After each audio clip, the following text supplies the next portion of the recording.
There are dire warnings that New South Wales will be hit by increasingly extreme weather. 2015 was the hottest year since climate records began. Figures show this July was the single hottest month in recorded history. Australia sweltered through its hottest spring on record. Climate change is now affecting every country on every continent. It's the rate that's of great concern. And what do you put that rate down to? Oh, it's human activity. We have everything we need. Some still doubt that we have the will to act, but I say the will to act is itself a renewable resource.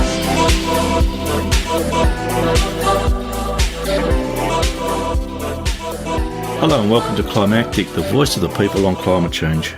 This week we have an interview with a climate activist. Climate activist, eh? So should we expect Che Guevara with a bandolier full of bananas and seeds and a hemp beret? No, not at all. It couldn't be further from the truth with this guest. But honestly, Rich, before we started doing this show, when I started talking to people, my mental image of a climate activist was something much closer to that than what this guest actually looks like. Yeah, it's been an education for both of us, hasn't it, mate? We've learned a lot talking to people, various types of people who are fighting climate change in their own way.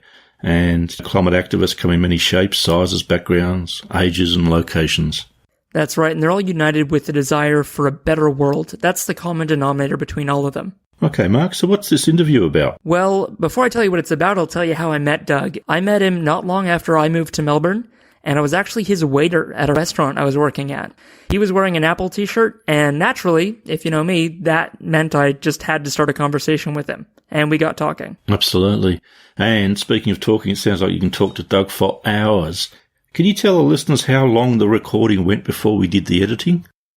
This is you trying to shame me, Rich. The recording was nearly 2 hours long, and it went on much longer off mic as well. But for the sake of respecting everyone's time and your time in doing the edit, Rich, this is just the best 50 minutes. Okay. And it really is an inspiring story. So much so, in fact, that talking to Doug really was an important moment in me starting to take responsibility for my own sustainability. So Doug's a climate activist and has had a powerful impact on your life, obviously, Mark. But you said before you didn't think he was an activist when you first met him. No, not at all. I wouldn't have any idea in the world. I thought he was just a normal guy. Not that climate activists aren't normal people, but granted, here was this normal-seeming person with a great accent, family man, just going about his life, but little did I know he was spending his nights and weekends for months on end fighting climate battles against destructive and polluting activities happening in his own backyard. Wow, so you're saying that anyone we meet could be a secret activist by night, we wouldn't even know it. That's right. Okay, shocked and stunned. Well, it does make him sound like a superhero, and don't tell him this, but that's kind of how I see him. All right, well, I can't wait to hear this. And I can't wait to have you listen. So here we go with a chat with Dugald Holmes. All right, so thanks for sitting down with me, Doug. That's, it's cool, Mark. You indirectly, not sure if you want to take credit for this or not, you pretty much single-handedly inspired me to do this show. Maybe indirectly, maybe not, right. I don't know. Yeah, no, I know we had some pretty deep chats, especially when we were driving back from startup events. Absolutely. And we got deep on what was going on and how it was all going to play out. Yeah, and I remember us not being very optimistic at the time. No, and I was telling you about my challenges because at Apple we had trouble with people recycling and separating streams, and it all started there for me, and then I'm trying to do it in the current company as well. Yeah.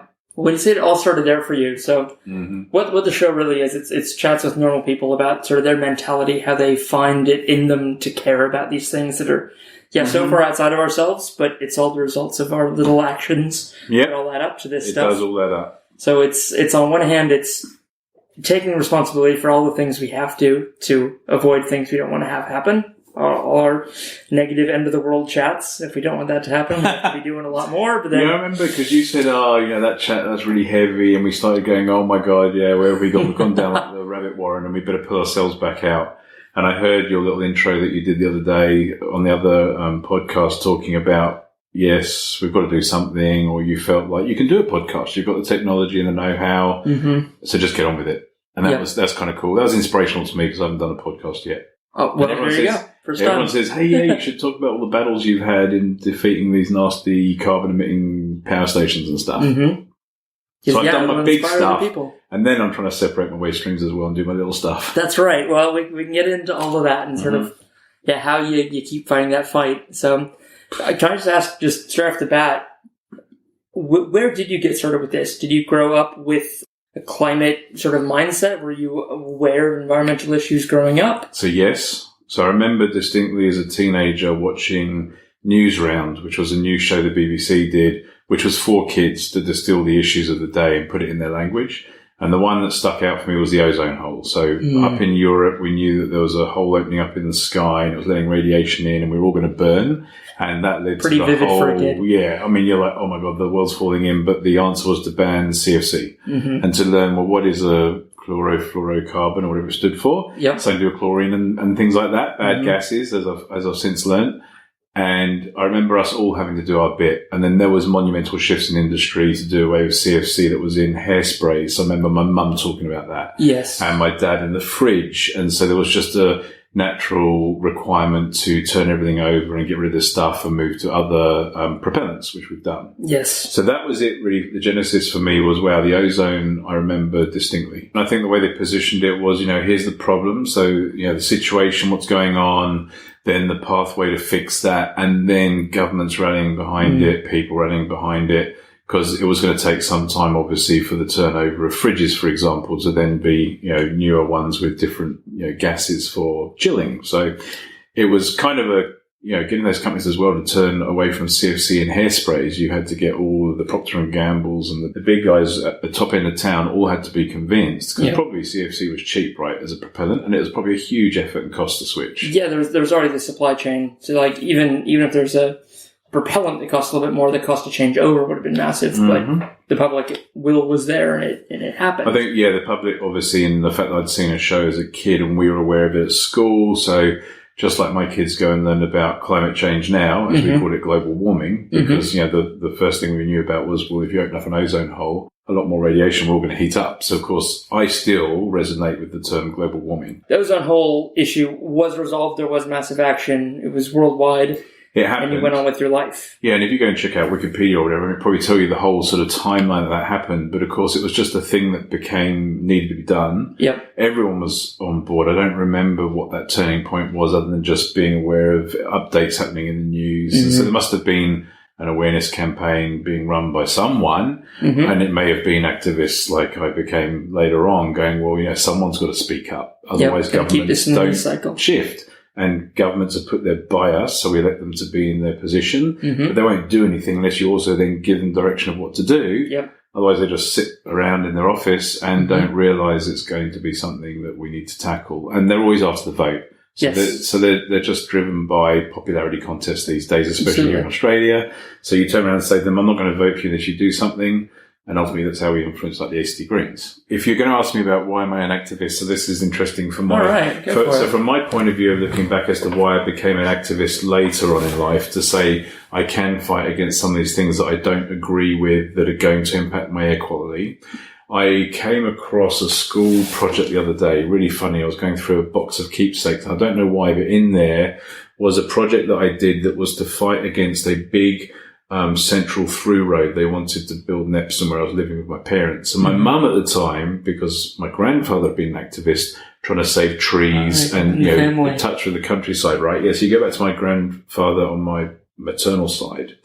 And my mum said to me, do you want to do a school project about how this is going to cut the town in half? So literally it was going to be like what they call it, a bypass road. Yes. And it was going to be like a 4-lane highway, 2 lanes each way. And we actually walked across where this road was going to be for our access from where we lived into the centre of town to go shopping.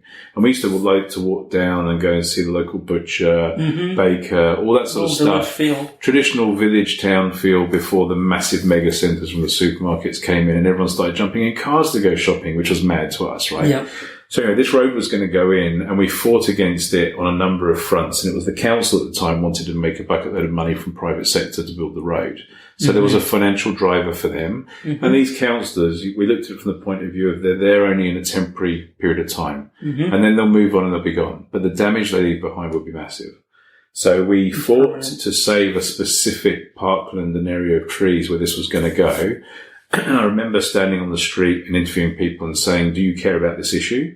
And so it was like my sixth form project. So for me, that would have been when I was approaching, 16, 17 years old. So this is about 86, 87. And I was looking, or a bit later than that, but I was looking at the point of view of, if you do this, there's no turning back. So I was literally speaking to strange adults in the street with my mum's permission, saying, do you know what this looks like? And I had the plans, and people had heard about it because it had been in the newspaper, but they hadn't taken time to go and check out the public blueprints. information segment was... And we didn't have the internet back then, right? So it wasn't like you go and click on the website that says no link road. And there was nothing like that around. No.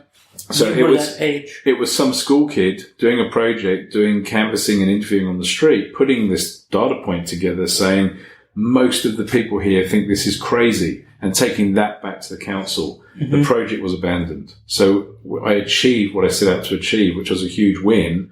And that bolstered me for later life to think, okay, some individual on the street spreading awareness to others can shift away from something bad happening. The genesis in Canberra for me, there was this guy called Richard who had done a letterbox drop in our suburb, and he had said, wake up everybody, there's this gas-fired power station going into the horse paddocks behind where we lived. So that's what got on to a letterbox drop. It was literally a letterbox drop, and the stat that he had put on there was something like the volume of exhaust from the gas turbines they were going to build was going to be something like, I have to get the number, we have to edit this out. Shocking stat. It was at least the volume of 50 Olympic swimming pools, or it might have been 500 or 5,000. The number, I think, was just so in my face that it was a data point that I went, that doesn't sound right. That's just mad. Let me go and look into these turbines, and I started researching them, and they were from Caterpillar, the big construction company that do the excavators. A huge manufacturing base in the city in China where I was at, actually. Well, there we go. Yeah. So what they do is they create what they call a genset, a generator set that burns diesel to provide power out there on oil rigs. Yes. And on oil rigs, you've got gas because they're extracting oil and natural gas. So naturally, they started building gas-fired turbines. They put a turbine on a rig or a range of them, and they pump gas through them that they're extracting from the ground, and that provides all the power to then sustain the operation. Yeah, which is great in theory, because you're getting free energy. Free! Yeah, while extracting it, you're powering something. Exactly. So for them, from economies of scale, they haven't got to pay for power to run the operation. Meantime, all they're doing is pumping out exhaust into the atmosphere. Yep. So are they filtering that gas? Are they out in the middle of the sea just going, no, it's fine, just pump all that crap in the air, we don't need to worry about it. That's right. Meantime, you and I are driving our cars from what they're extracting by doing all that. Mm-hmm. So I looked into what these turbines were, and they were monsters. The Titan turbines that they have. I was getting data sheets on these things and reading about how much energy it uses per hour to run. Mm-hmm. So the government, in partnership with Singapore Power, who own half of the ACT government's utility company. And the government ultimately were on board and pushing this project that was going to stick 9 of these giant gas turbines in the paddocks to power a data center. Sounds like an innocent project in IT terms. Totally. Yeah. Normally you run that off of the grid, and the grid screws up, and that grid power can come from a mixture of sources, including renewable. These guys wanted to flip the entire model and go with gas-fired turbines as primary source for the data center, the grid as backup. Which is no backup. Which is crazy. So the model they wanted to flip was because if we plug a data center into gas-fired turbine generators, and as long as the gas is flowing, they could generate a much more dense unit of electricity unit for the racks in the data center and put more blades in. So it was about driving, for economies of scale, masses more computing equipment into the data center, requiring more cooling that again in turn would be powered by the turbines. So the turbines were just a self-fulfilling prophecy of energy use to drive the computers and the cooling systems and everything else to run this data center. And so the government were like, brilliant, we'll get a data center that will allow us to stick our servers in there because they were looking for a co-host. And at the same time, we'll get a peaking power station. So while the data center's humming along, the grid. We'll then fire up more turbines when needed and pump up the grid in the ACT and start selling it to the public on, this is here for powering homes. So quick question, these turbines, the technology for them was developed for the oil rigs, kind of perfected there, so they figured Caterpillar, whatever the manufacturer, was like, we've got this technology, we can sell it elsewhere. Let's put it in the suburbs of Canberra to power this data center. So the natural gas is getting to the generator by truck by pipeline? Are we putting a natural gas pipeline? So they were going to be taking pipeline it from to the suburbs. Exactly. The Perfect. pipeline that they were going to run in was coming from the eastern seaboard of Australia. So they're going to bring the gas from offshore, having brought it from these rigs, as you say, powered by the Titan Caterpillars out there, bring all that gas on the eastern pipeline into Canberra and then burn it again in those turbines to run the data centre. Yeah, and this only sounds ridiculous because we're talking about it, and you only realize it's ridiculous because you talk about it, but really this is how pretty much every power project constructed up to this point is built. Every power project has a fuel source coming from somewhere. There was no equation in there where they were looking back to say what is the carbon hit of getting it out of the ground in the oil fields and getting it all the way inland into like the centre of Australia to burn off. This is like economists are only looking at top line figures. They're only looking at net figures. They would look at the site within the fencing. They would say, here's the site, and if you take a data centre that normally uses this much power, by using these turbines sitting here, we're only going to be this, which is better. Yep. So it literally takes it as an isolated. Yeah. So then on the emissions, they said, this is what the turbines produce. So they were open with the figures, and we started looking into that, but we realised it was NOx, nitrous oxides. You've then got all of the other stuff you can think of, like particulate matter 10, which your lungs can filter, and particulate matter 2.5 that your lungs cannot filter. Nope. Straight through your permeable lung membranes. Straight into your bloodstream, right? And impacting all sorts of nervous systems in the body. And that's becoming a big issue for everywhere. It's why diesel's getting banned in Europe. Yes. So PM2.5 is the awakening. The body can't stop or process these particles. You're just stuffed. That's right. So we looked at the PM2.5, the PM10, the sulfur, the nitrous, everything that comes out of burning this gas. And I had friends who have kids that are asthmatic. My son Thomas is asthmatic. We moved from Sydney to Canberra to get away from the smog in Sydney that was impacting him. We literally lived near a main road, and we knew that he was getting sick regularly. Yep. We moved to Canberra, it got a lot better, and we were suddenly facing, and that sort of raw protectionism that comes from being a parent. Papa Bear. This is no good. This thing's going to go in. Now, it's going to impact Thomas, but it's also going to impact my friends that also lived on the other side that I became aware of. They're the ones that did the letterbox drop. And then we started talking to other people in the community who had asthmatic kids or they were asthmatic themselves. And the whole thing kicked off to the point that the government commissioned an environmental impact statement that we've been calling for. And then on top of that, a health impact assessment. And that was because enough of us got together that 600 people rocked up to a meeting and said, we are all concerned for our health. We don't have heavy industry in Canberra. This was going to be heavy industry out of nowhere, plopped down in the middle of a paddock, endorsed and blessed by the state government and its power utility company.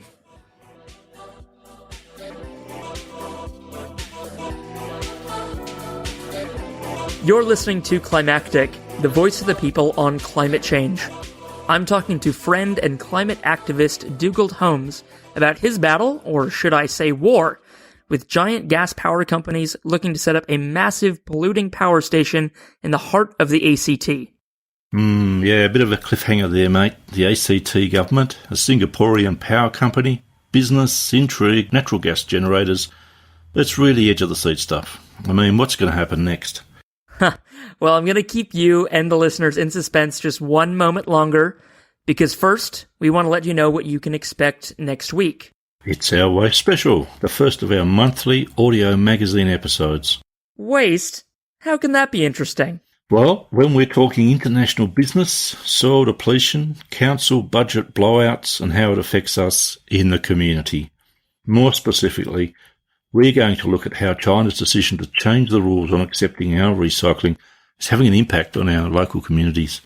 Yes, waste is the byproduct of everything we produce and everything we consume. And properly treated, it's the death of sea life, it's plastic in our food, and even plastic in our water. Yeah. And a lot of that waste can be used to create entirely new things, or maybe never even be made in the first place. Okay, you sold me. So what do people have to do to hear this special? That's the best part, Rich. Nothing. It'll Right. be in your feed, right here, same place, same time, Thursday morning, the 17th of May. Just be prepared for it to be a bit bigger. A bit fuller. And 100% recyclable. So in the spirit of our waste special, here's Doug's perspective on waste. Then we get back into the drama of being a climate activist.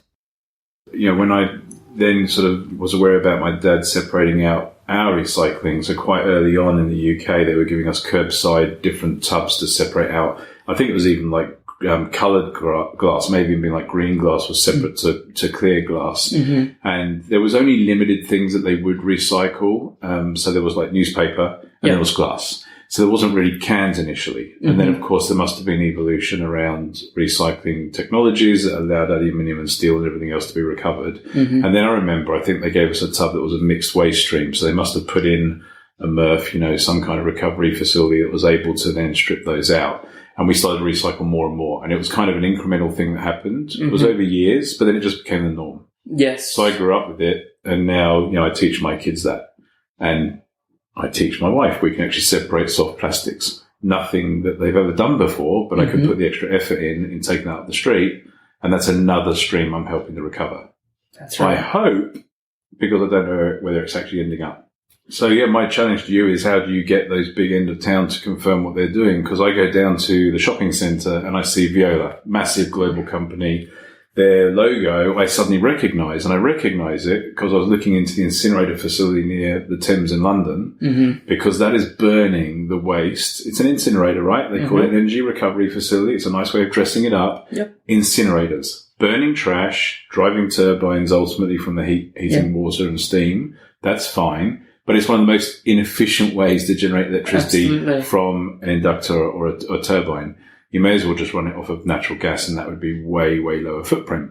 However, we're still left with the issue of what we do with our waste.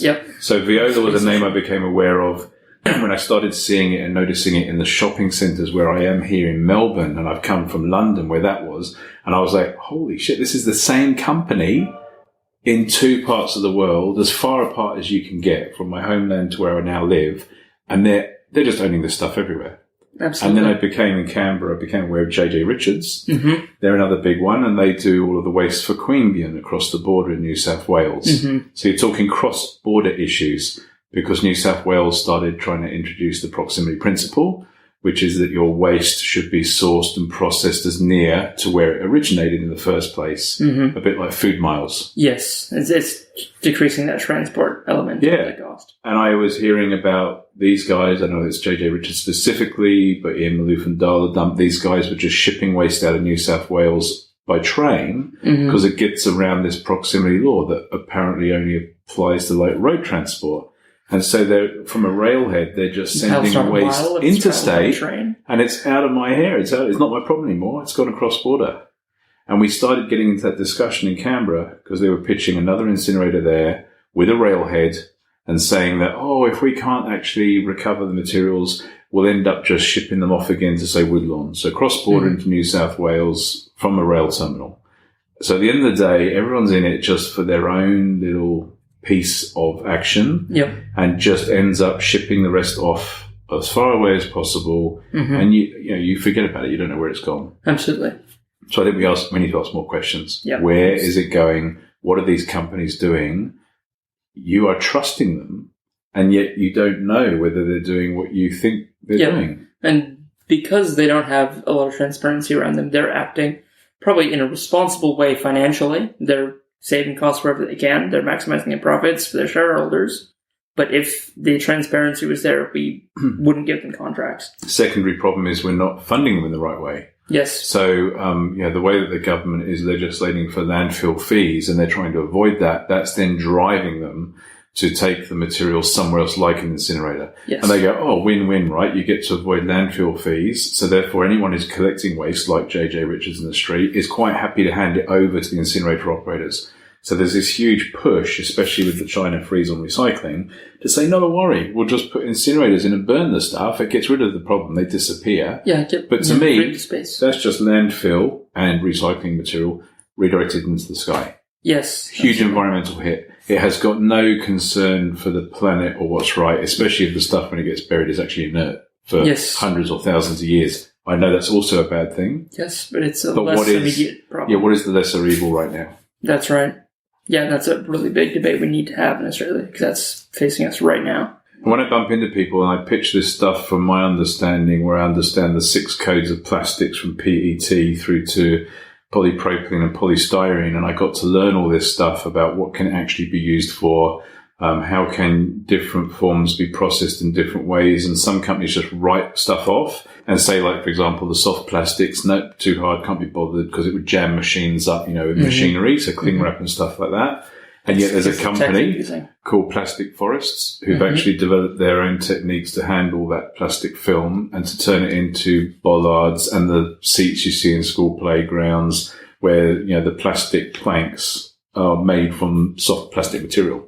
Mm-hmm. So there are companies doing it. It's just, I guess, their feed and the awareness, all these other companies who are going too hard will just bury that stuff. Yeah. They aren't interested. The other company picking up the source material isn't interested in separating to that degree. They want to get their hands on PET, clear plastic bottles, which are the highest value for recycling into clothing fibers and other, and they will just ditch the rest. They just want to strip that out, and they don't have really any incentive to sort out the other secondary streams. It really becomes an auditing task where you say, all right, you've picked up how many X tons of waste this year, and you've landfilled how many X tons. We know that within that stream, there are these other commercial applications for it and these companies who would tender for it. That's a great point. Why is that not happening? Yeah, the great point you raise is measuring it. And the interesting thing for us when we looked at the proposed incinerator and other nasty processes like turning plastics into diesel to burn off in the buses,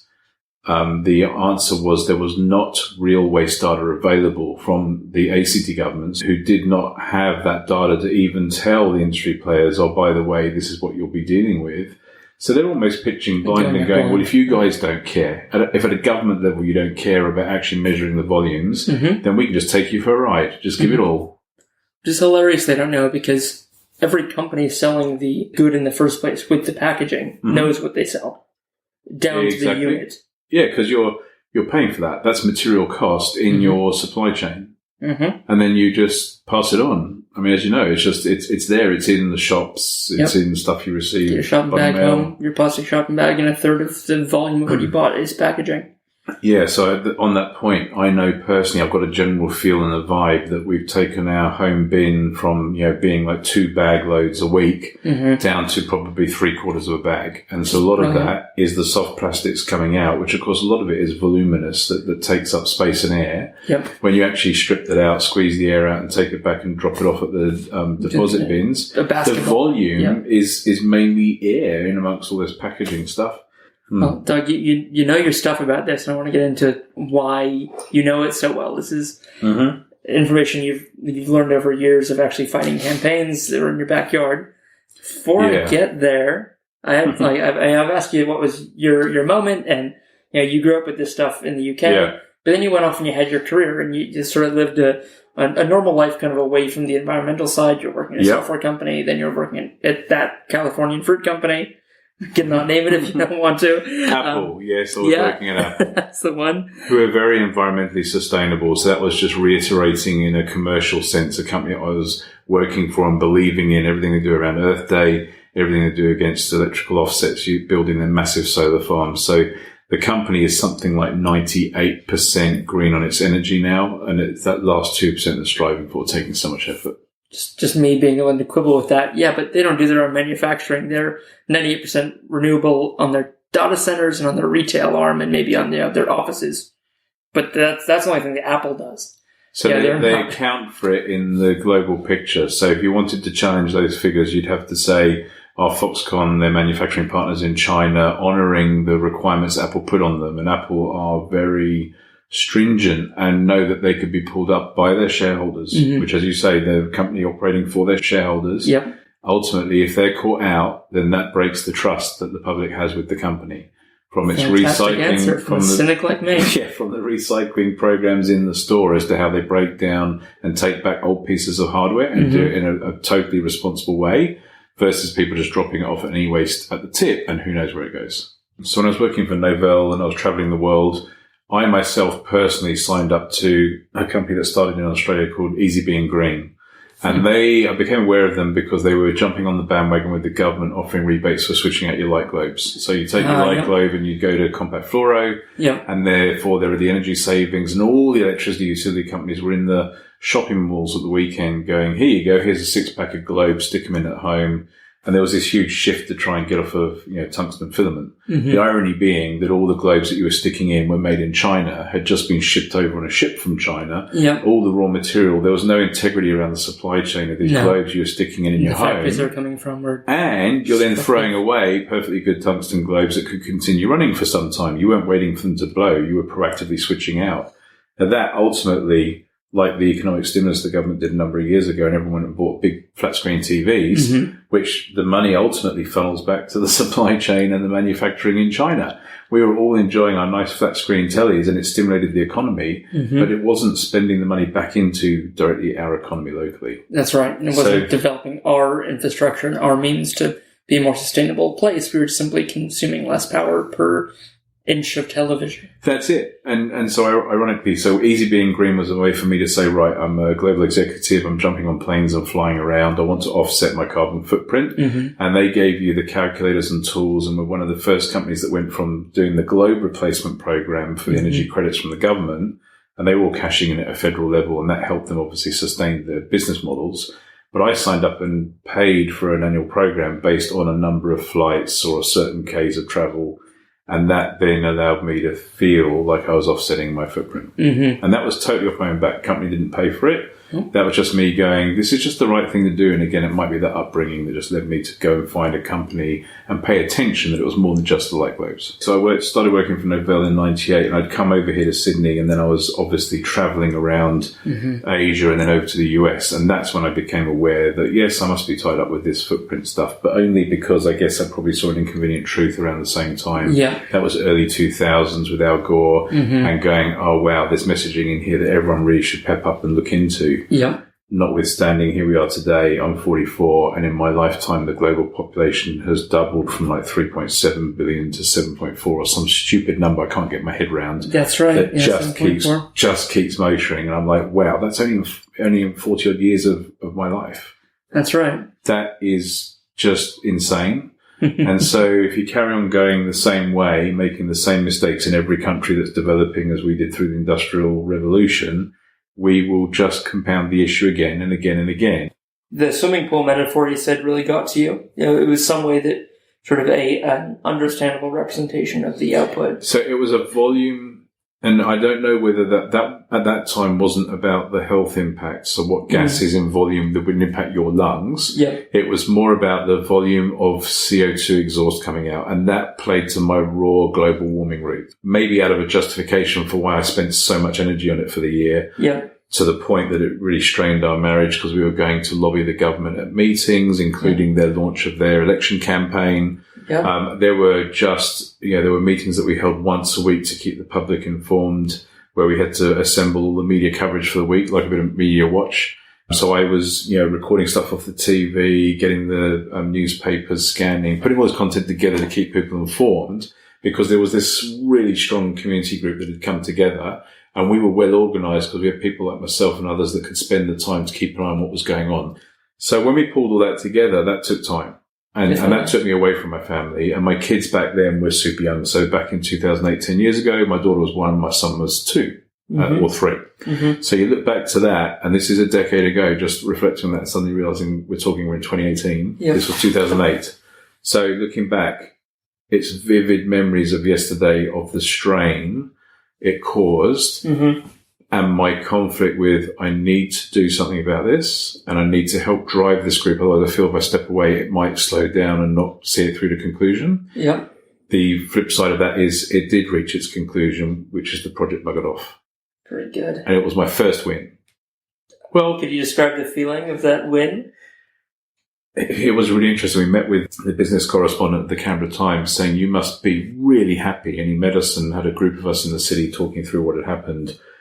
And we were still so shocked at the effort that had gone against us to shut us down that we thought they would be back and would do it again. So looking back now, 10 years later, it was closure of the issue, but we couldn't see that at the time. You're still in the trenches. So we have celebrated since. Good. Which took a long time for the group. We all sort of stood down just to keep an eye on what's going on.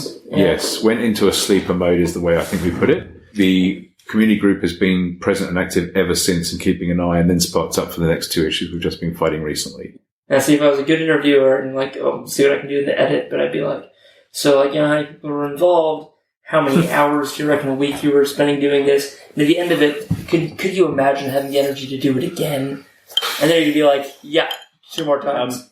Good the point. Thrilling climax. To your point, Mark, if I was to look right now and go, didn't realise we'd have to fight that as much as we did, and so we thought the work effort would be less, but the people that came together to fight it, you unfortunately find you have a few standouts. It's a bit like cycling at the front of the pack in the Tour de France. Ultimately, people get busy or switch focus, don't see it through, and then the whole thing just collapses. And that may have even avoided the situation Canberra's in right now with not being able to process its waste and it's going out offshore. And just like every other state. But I mean, we kind of, I don't know, if the little I know already, it seems like it'd be quite easy in the environmental space to look at ACT like, if anyone can do it, they can. And even if they have as a case study, because they set out to try and do it in 96, it's a good case study because I went and found all this stuff and I dug into it. And the other classic was finding that in the 1950s or 60s, they had an electric bus in Canberra, a trial project of electric buses. So we are right now on the cusp of Tesla and the trucks and everything else. We're talking 50 to 60 years ago. They had the chance to go with electric fleet. Maybe the tech around the batteries or charging, whatever, was weak. I don't know. But they were trialing that and decided to go with diesel buses. The worst, as we now know. And in the interim, they went to natural gas buses. So they're just loading up gas and running with liquid petroleum gas. So, no, I did not think I would end up fighting round 2, which was plastics to diesel, and round 3, which is an incinerator. Would you be up for round 4 if it was something in your backyard? If all those same cords got plucked again? I think I just call it lucky 3. Third time lucky, right? I think at that point, someone else has to step up because we're talking a decade of my life. That's right. So that's a quarter of my life. And so for somebody else to step up, I'm hoping that there are young'uns that I'm impressing who will do the same thing I did. It's about time somebody else back in starting their 30s went, you know what, it's my turn to have a bit of a fight like those guys. So what I want to leave is the legacy that inspires them to know they can. Yes. Yeah. It's good. As long as you're happy sort of telling these stories and passing on your advice. And then there's you. You're in your 20s. Yeah. So here we are chatting 10 years later than you. So this is the funny thing, because you said this kind of inspired you to start the podcast. So me even talking to you, I feel like I'm doing my bit to share a story that will help you do it through this way, through this medium, and or otherwise. Yeah, you're definitely going to do more than just a show, I feel like. Yeah, how would you find climate change? Oh, I'm talking about it. Could you do something a bit more then, Mark? So what I did was put the 3 websites back. So for all 3 projects, whereas before we kind of rolled one website out the way and put another one back up. And someone recently said, I'm finding something weird when I hit the web server under the new domains we were setting up for the new fight. So nocanberraincinerator.com. We had the no plastics to fuel, and we had no power station. So we own nopowerstation.com. Because if you think back 10 years ago, no one else was registering that domain. It sounds like an obvious domain for anyone to fight that. Sure does. We still own it. So it was like no power station, no plastics to fuel, no incinerator. Straight, clear messages in the URL itself. Didn't even go .com.au to localize it to Australia because we knew that although it was a project in Australia, it would be applicable in the global market. And we knew we were onto something when one of the Internet Archives was asking us for permission to be catalogued after we won the first fight against the power station. And so they were pricking up their ears to community projects and wanted to keep it for prosperity. And it's not the Internet Archive, that one that's out there on the net. It's one of the ones that's specifically Pandora or something. I think it's the National Library of Australia's web. Okay. I'll have to find out the reference for you. Yeah. So they actually snapshotted the site with all of the media material and coverage that we put up there. And that site was, you think 10 years ago, we were lucky that I had the savvy because a lot of other people didn't. And 10 years ago, we were able to put up a site that had the media replay. You know, it had the radio interviews and audio. It had the TV programs and video. Which all the information you did. You could literally go to that as one member of your family and find all the right media messages to convince all the members of your family. And we were handing out flyers, and someone jumping onto the campaign would just go and have an instant snapshot of everything. And then there was these weekly meetings where we were doing the big PowerPoint presentations showing everything that happened, and people just came to soak up those meetings. And that caused donations to roll in and fund the website, and everything was kind of self-fulfilling. Brilliant. But yeah, God, I think about 2008, I don't know what other sort of sites are out there. We found difficulty going and finding sites for ourselves to put material together against this stuff. Mm-hmm. So we kind of just grew it out of grassroots. Now that needs to exist as it does for somebody else to come and pick up from and go. Yeah. People use Facebook today. Yeah. I found people on Facebook doing similar things. We never really got savvy at that time 10 years ago with social media. This time round, we tried to do a bit of it, but your mileage may vary because how are people going to find you in the first place? So the last fight was actually linking with other groups. So National Toxics Network and others saying we've been battling ones in Perth in Western Australia for this long. And we're like, great, here's our issue. And they're actually jumping on and driving some of the stuff instead of us, because for us to drive everything at this scale, where you're now talking waste industry, it's a different thing again to just 9 generator sets in a field. Yes. Which is an isolated project. That's a project. And there's gas in and gas out, and it's a simple little project. Yep. The complexities of the waste streams and how is well beyond a small group working on their own. And that's why the businesses like to divide and conquer. But the community groups are trying to sort of webify, connect across the world and come together and leverage each other. Yeah. Because then there's kind of a scale of power. And we were finding out about projects over in the US that the Australian company were trying to refer to as references. They'd already been undermined in the planning systems overseas, and bringing that information back here to say, no, you cannot rely on that project. It was specifically challenged or declined on these grounds, and making that relevant back here within our law. Yes. And again, laws come into play, and the difficulty and complexity of different laws in different countries. I can't get it. I go to mum and I can't get an answer, so I go to dad. So I try in the US and don't get it through there. I come to Australian Capital Territory in Australia because they're a Mickey Mouse government, and I can get it through because they've got loopholes in their environmental protection laws. But those big groups need local community groups like you to validate what they're saying, because if no one locally is actually saying, hey, we want these people here, we need their help, we want to oppose this, the government can just turn around to them and say, hey, you don't live here, you have no standing, get out. So there always needs to be that partnership. So what you guys did in putting together that local group, even just by existing, even without having to drive it yourself, you're still doing a really big, important piece of work towards stopping it. So we're seeding pieces of information out to third parties. Yep. Who in turn are kind of, constructing a path back from their own influence. Yes. So it's not just one core group. So now, because you're now probably having to fight 20 companies or different arguments around waste, one group is talking about incinerators over here, another is talking about municipal waste streams over there, commercial waste streams, the construction industry talking about when they take a building down, so demolition waste, or what they call light demo. What will they do with that waste? And that's mine shafts. And and a bunch of it goes into the incinerator because you can burn the wooden frames of buildings, right? So it contains high calorific content. Yeah.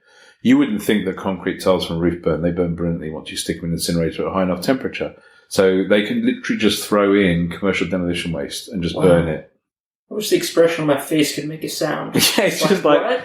It's like, I do not believe you. Anything will burn if you put the right temperature on it. First it turns to a liquid, then it turns into a gas. If you spend enough energy, you can convert anything else And that is the point, right? You have got to equate the energy in order to turn around the output. And that's why this stuff is undermined by, say, a gas turbine just burning natural gas. The natural gas is extremely high calorific content, the highest, way higher than commercial waste. Yeah. Right? And in a result then of what it does in producing energy through a turbine, it's way more efficient. Ironically, they're doing the same thing, but their source is crappy low calorific content. And so your energy effort that you have to put in on top of that. So you have to put more gas in, right, to get that bloody stuff to burn in the first place because it's virtually inert. It's crazy. It's a self-fulfilling prophecy that you're going to use more and more energy to keep the cycle going. We could just reduce the amount of waste we're producing in the first place. Recycle most of it, and so there's a team looking at FOGO, food and organic waste, and saying, why isn't the FOGO stream separated out in the first place? Because if everything just goes into your general kitchen bin... like me are bad sometimes. Yeah, so if you separate FOGO, there are processes where you can put it into barometric, inert chambers where there's no oxygen, it breaks down and creates a biogas. Then that biogas, syngas, can come off and you can use that to then run a turbine. Mm-hmm. So there are ways to even handle organics. But to do so, you've got to have a government that provide a bin for food and organic waste. Mm-hmm. So there needs to be that stream that's available, but that only comes after you've got the information, the awareness, then people take action, and then you get a government that's responsive. Yeah, and so what we have found through fighting the incinerator is suddenly all these people come out that are experts in food and organic waste, who are separate to the experts in plastic streams. Yes. And everyone kind of has their passion point in these industries. And at the basic level, they're saying, look, we just got to get food and organics out. So start with curbside. If you just have one big household bin, you are never going to get ahead. So Jerry, who we were chatting to, I don't know if you were going to refer to Jerry, but he was talking about the fact that they made the wrong call many years ago about having a combined bin. There should have been better source separation. And then we wouldn't be in the mess we're in today. Mm-hmm. And that's just a decade, 2 decades ago, 30 years ago, as a teenager, hearing that we've got global warming. Yep. Here I am 30 years later, hearing from people that are saying, damn, 10 to 20 years ago, we should have sorted this out. So they're just validating my feeling that stuff really wasn't done as it should have been done. Now I'm aware of it, and I'm retrospectively looking back and going, yeah, that's what I remember. I don't remember us actually doing much about it. Yep. Yeah, so that's where, as I say, going back to my legacy. So you kind of have to find something to live for and fight for. Mm-hmm. So there was my family, which was the root issue of it all. Yep. And also my dismay at the fact that stuff hadn't been done by others that I had watched as a kid. And you eventually take a look in the mirror and go, I'm the one that's got to do it. Mm-hmm. So I've got, I think, a good question for you then is, do you find it easier to motivate yourself to take action every day when you're fighting for an external cause, a group cause, community cause, or when you're fighting within your household for your personal sustainability, for your, It was the community cause. Yeah. So for me, that was more motivating.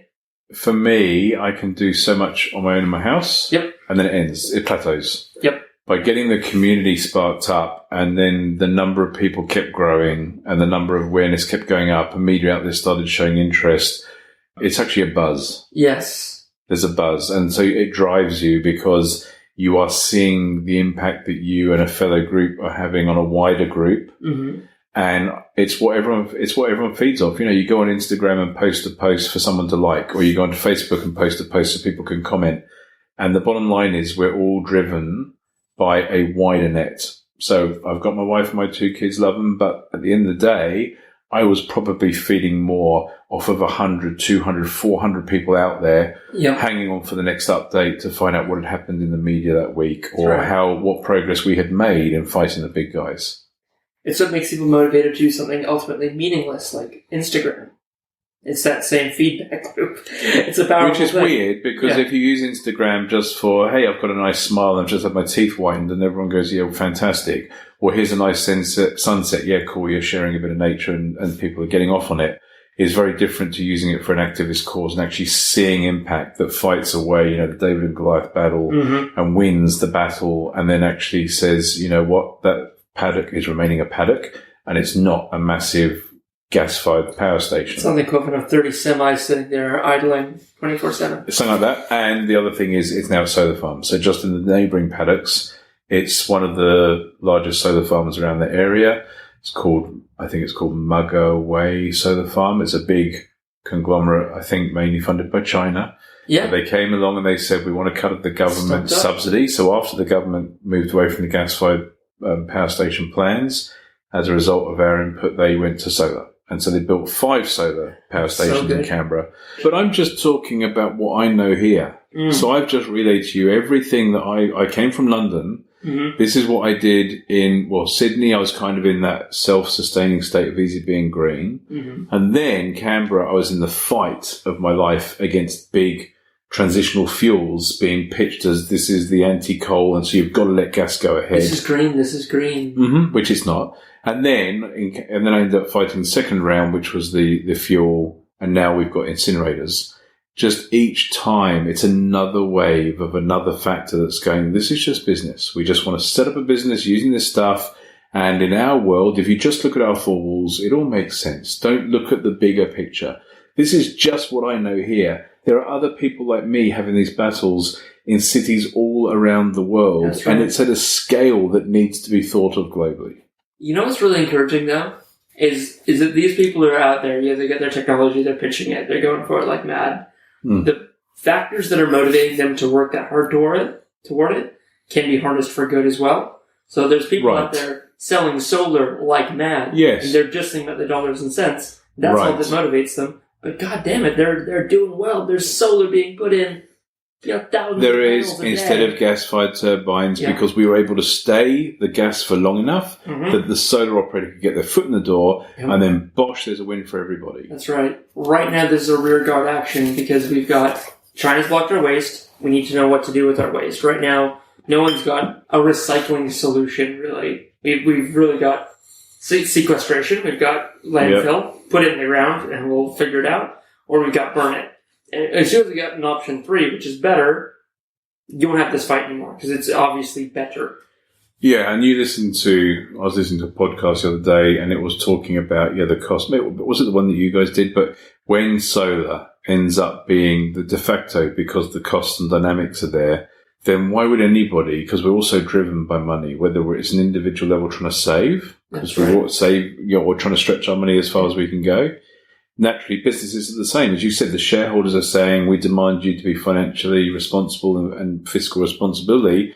So they go, why the hell would you not buy solar if that's the cheapest? So if you can make it that way and flip the dynamic, then of course the shareholders will jump on board and drive it. That's right. As soon as solar and a Powerwall, or not to be all brandy about it, but as soon as solar and battery-powered home. Yes, as soon as you have battery-powered home being the default and most economical option, a lot of other stuff goes away. Because the irony is, I've got torches that run on batteries, right? That can light my home. Yep. But the lights that light my home are actually, transformers stepping down 240 volts, and they're burning all the energy off as heat in the transformer just to lower it down and light my home. It doesn't make sense. No. What do we lose? A sizable percentage is just transmission loss. Heat in the system, and across 20-30% on the cables or whatever that we generate at source, and by the time it gets to me, and then I'm burning further off as heat, just step down. That's right. Because downlights, this isn't my house, but downlights became a thing, right? Whereas you look back and there's probably other forms of lighting that run straight off of 240 that would be in a better situation. Maybe that was the compact fluoro era. Or even this style, these downlights. What's wrong with lampshades? What's wrong with reflected light off the ceiling? This is fashion. Feel warm in here. This is fashion. Lights. You can't look up. You get blinded. Yeah. The fashion is to have downlights in the roof, right? All the new builds have got that, and they're dimmable, etc., etc. It's not fashionable. In the old days, I grew up with a floor-standing lamp, as you said, it would cast light upwards that reflected, diffused light off of the ceiling would light the room. And you can end up with completely different lighting effects rather than harsh spots. And that comes down to companies that are pitching the latest show home who are not, it's not fashionable. No, they don't think about who lives there. No, they're pitching a look, and people are buying into a look. And so why are we accepting that that's the best kind of lighting? It's probably the worst. Good question. Why do we accept a lot of things? We need to accept less. Yes. Question more. Yes.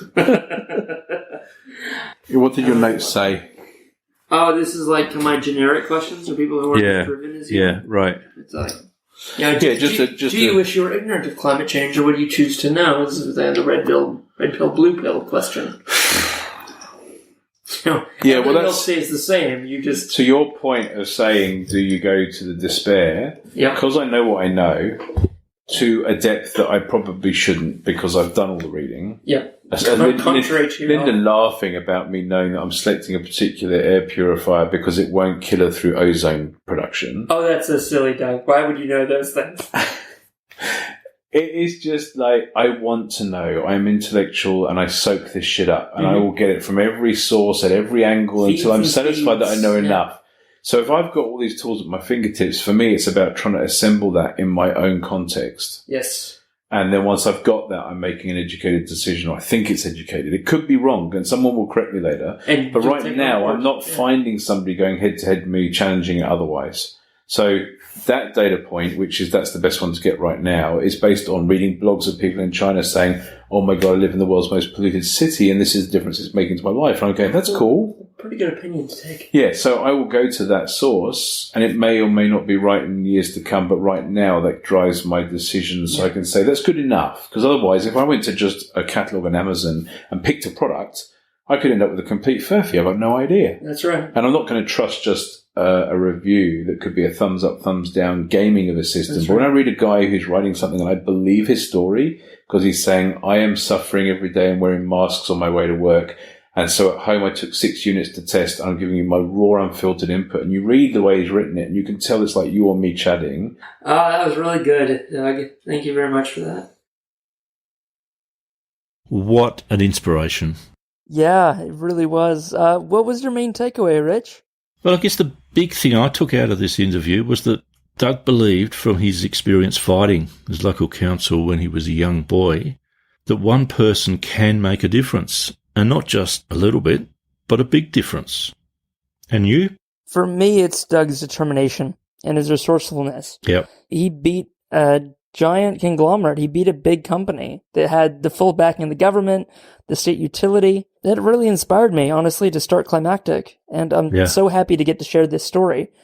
Why I wanted to do this after talking to Doug was to tell these stories and inspire action for other people who care about the climate, just like his story inspired me. Well, if Doug ever makes it out to the central west of New South Wales, I'd really love to have a coffee or beer or both with him. Love to listen to him.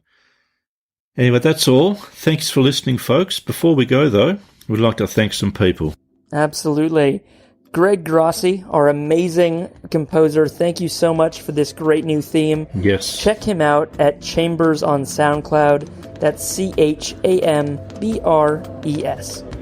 Caleb Fidicaro, our fantastic producer. Yes, he got a promotion. Hold your applause.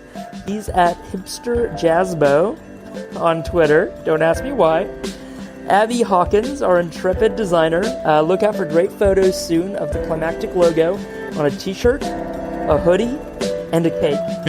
Check out her work and hire her at abigailhawkins.com. Yes. And finally, Gretchen, our key advisor and resident goat whisperer. Thank you so much for listening, folks, and we'll see you next week for our big waste special. Thanks for listening.